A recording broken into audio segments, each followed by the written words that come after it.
पाताली नदी बाली उठाण को विरोध कर कोरापुट जिला नंदपुर में माओवादी मैंने 3टी जेसीबी पोड़ी देइछंती। कोरापुट श्रीकाकुलम डिविजनाल कमिटी नाँ रे घटनास्थल में किछि पोस्टर छाड़ी जाइछंती माओवादी।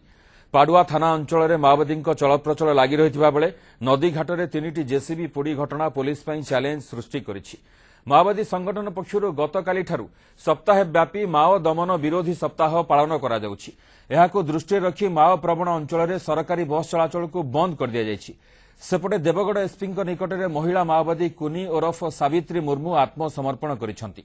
सावित्री कलिंगनगर डिविजन सक्रिय सदस्य थिले। 2008 रु माओवादी संगठन में सामिल होइथिले सावित्री।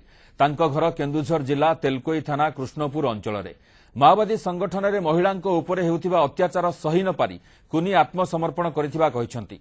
2010 रे दैतारी थाना एएसआई उमेश मारांडी अपहरण और 2011 रे जाजपुर जिला कालियापाणी थाना टिकरपड़ा जंगल में पुलिस सह गुली विनिमय घटना रे से संपृक्त थिले।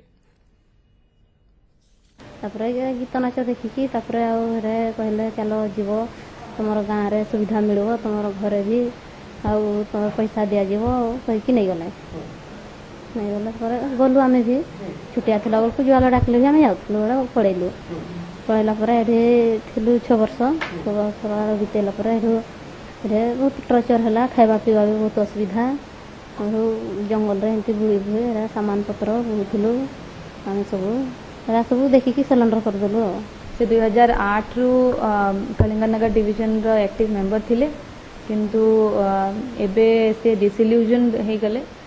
माओइस्ट आइडियोलॉजी हो कि तांकर जो प्रकार वायलेंस से माने इन्फ्लिक्ट करुथिले एवं फिजिकल मेंटली जो हरास करुथिले विमेन कार्डर्स को तो सी मुख्य स्रोत रे मिसिया पई सी आम पाखु आसिकी सरेंडर होइछन।